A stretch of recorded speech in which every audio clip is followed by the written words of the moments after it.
अस्सलाम वालेकुम। आज की वीडियो में हम बात करेंगे इम्यूनोलॉजी टेस्ट लिस्ट। वो कौन से टेस्ट हैं जो इम्यूनोलॉजी डिपार्टमेंट में होते हैं। सबसे पहले बात करते हैं कि इम्यूनोलॉजी किसे कहते हैं। इम्यूनोलॉजी दरअसल में बायोमेडिकल साइंस की एक ब्रांच है और इस ब्रांच में ज़्यादातर फोकस किया जाता है इम्यून सिस्टम की स्टडी पर, और ये देखा जाता है कि ये इम्यून सिस्टम किस तरह से इंटरेक्शन करता है फॉरेन सब्सटेंसेस के साथ। फॉरेन सब्सटेंसेस दरअसल में पैथोजेंस होते हैं, जैसे कि बैक्टीरिया, वायरसेस, पैरासाइट्स, और इसके अलावा जो नॉन सेल्फ एंटीजेंस होते हैं या जो नॉन सेल्फ मटेरियल्स होते हैं जिसका कोई भी ताल्लुक हमारे जिस्म के साथ नहीं होता।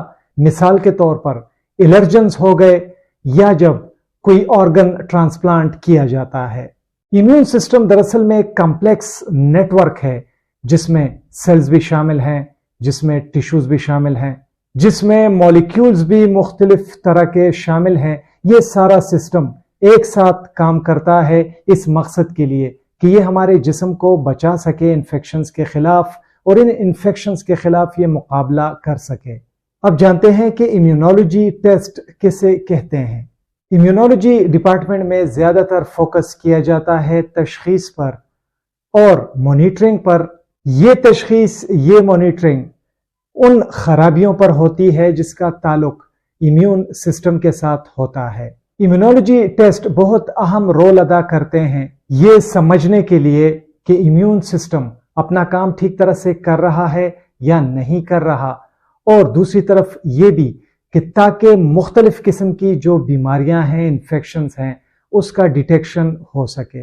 अब आते हैं उस लिस्ट की तरफ जिसमें मुख्तलिफ टेस्ट शामिल हैं। इम्यूनोलॉजी टेस्ट लिस्ट में सबसे पहले नंबर पर CBC टेस्ट है, जिसे कंप्लीट ब्लड काउंट टेस्ट कहते हैं। ये एक बेसिक स्क्रीनिंग टेस्ट होता है जिसमें देखा जाता है WBC की काउंट को, रेड ब्लड सेल की काउंट को और प्लेटलेट काउंट को देखा जाता है। इस टेस्ट की मदद से जिस्म का जो पूरा ओवरऑल हेल्थ है उसका पता चल जाता है। इसके अलावा ये भी पता चल जाता है कि जिस्म में कहीं कोई इन्फेक्शन तो नहीं है, जिस्म में कहीं कोई एनीमिया या खून की कमी तो नहीं है, और ये कहीं इम्यून सिस्टम की वजह से या इम्यून डिसऑर्डर की वजह से तो पैदा नहीं हो रहा। दूसरे नंबर पर जो टेस्ट है उसे differential white blood cell count कहते हैं। इस टेस्ट में जो वाइट ब्लड सेल के मुख्तलिफ अक़साम हैं उसकी परसेंटेज का पता लगाया जाता है।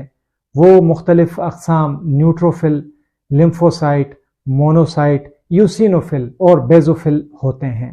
इस डिफरेंशियल काउंट की मदद से पता लगाया जा सकता है इन्फेक्शंस का, ऑटो इम्यून बीमारियों का या डिसऑर्डर्स का, और ल्यूकीमिया का भी।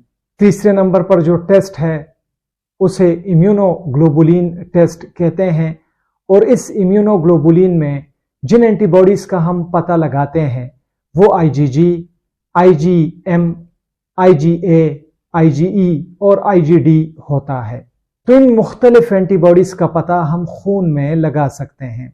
इन टेस्ट्स की मदद से जो इम्यूनो डिफिशिएंसी डिसऑर्डर्स हैं उसका पता लगाया जा सकता है और एलर्जीज का पता भी लगाया जा सकता है।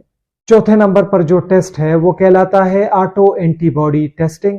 इस टेस्ट में ऑटो एंटीबॉडीज का पता लगाया जाता है जो हमारे जिस्म में बनना शुरू हो जाते हैं और अपने ही जिस्म के टिश्यूज को और ऑर्गन्स को अटैक करना शुरू कर देते हैं। इस टेस्ट को बहुत अहम समझा जाता है, खासकर उन बीमारियों में जिसे ऑटो इम्यून डिजीजेस कहा जाता है, जैसे कि रूमेटॉइड आर्थराइटिस, लूपस और सीलिएक डिजीज। इन टेस्ट की एग्जाम्पल में शामिल है ANA टेस्ट, NT-CCP टेस्ट और NT double stranded DNA test, और ऐसे और भी बहुत सारे टेस्ट हैं जो कि शामिल हैं ऑटो एंटीबॉडी टेस्टिंग लिस्ट में। पांचवें नंबर पर जो टेस्ट शामिल है इस लिस्ट में वो कहलाता है human leukocyte antigen, HLA typing. इस टेस्ट की मदद से जो मखसूस HLA जीन्स होते हैं उसका पता लगाया जाता है, और ये देखा जाता है कि जो ऑर्गन रिसिपिएंट को ट्रांसप्लांट होगा तो क्या वो कंपेटेबल है या नहीं है। तो ये भी बहुत तशखीसी टेस्ट समझा जाता है, डायग्नोस्टिक टेस्ट समझा जाता है, खासकर آٹو امیون ڈیزیزز میں اور ٹیشو کمپیٹیبلٹی میں جب ٹرانسپلانٹ کیا جاتا ہے کوئی ٹیشو یا آرگن۔ چھٹے نمبر پر جو ٹیسٹ ہے وہ کہلاتا ہے کمپلیمنٹ سسٹم ٹیسٹنگ۔ اس میں کمپلیمنٹ سسٹم کی ایکٹیویٹی کو دیکھا جاتا ہے۔ یہ کمپلیمنٹ سسٹم پروٹینز پر مشتمل ایک گروپ ہے، ایک سسٹم ہے جس کا بڑا اہم رول ہوتا ہے امیون رسپانس میں۔ کمپلیمنٹ ریلیٹڈ ڈس آرڈرز میں، خرابیوں میں اس کو بہت اہم سمجھا جاتا ہے، جیسے کہ ہیریڈیٹری انجیو ایڈیما میں اس کو بہت اہم ٹیسٹ سمجھا جاتا ہے۔ ان ٹیسٹ کی مثالیں ہیں C3 ٹیسٹ، C4 ٹیسٹ اور CH50 ٹیسٹ، اور ایسے اور بھی بہت سارے ٹیسٹ ہیں جو کہ کمپلیمنٹ سسٹم ٹیسٹنگ میں شامل ہیں۔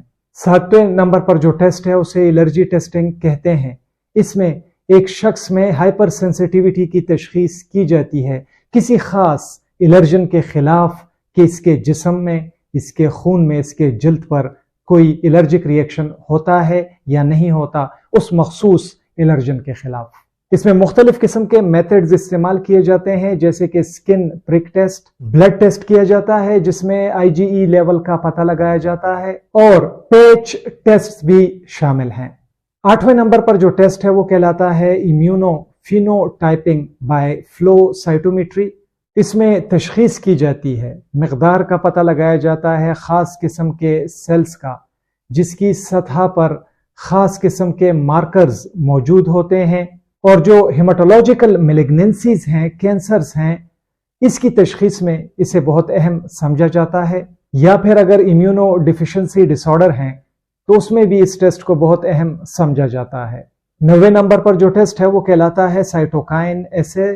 اس ایسے کی مدد سے مختلف قسم کے جو سائٹوکائنز ہیں اس کا پتہ لگایا جاتا ہے خون میں۔ اس ایسیز کا زیادہ تر استعمال ریسرچ میں کیا جاتا ہے، یا کچھ امیون سسٹم ڈس آرڈرز ہیں اس کی تشخیص میں مدد لی جاتی ہے، جیسے کہ سائٹوکائن سٹارم سنڈروم۔ 10ویں نمبر پر جو ٹیسٹ ہے وہ کہلاتا ہے امیونو فلوریسنس مائکروسکوپی۔ اس مائکروسکوپی میں مخصوص قسم کے اینٹی باڈیز اور اینٹیجنز کو دیکھا جاتا ہے مائکروسکوپ کے نیچے، اور اس کے لیے خاص قسم کی جو فلوریسنس ڈائی ہوتی ہے اس کا استعمال کیا جاتا ہے۔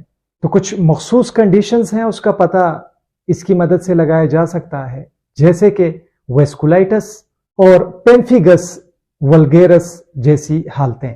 11ویں نمبر پر جو ٹیسٹ شامل ہے وہ کہلاتا ہے امیونو الیکٹروفوریسس۔ اس میں جو مخصوص قسم کے پروٹینز ہوتے ہیں اس کا پتہ لگایا جاتا ہے، اس کو الگ کیا جاتا ہے، جس میں امیونو گلوبولینز بھی شامل ہیں اور کمپلیمنٹ کمپوننٹس بھی شامل ہیں۔ اس کی مدد سے ملٹیپل مائلوما کا پتہ لگایا جا سکتا ہے، اور کچھ پروٹین ڈس آرڈرز ہیں اس کا پتہ بھی لگایا جا سکتا ہے۔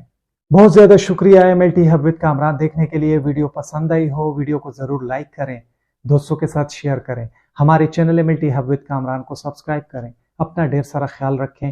اللہ حافظ۔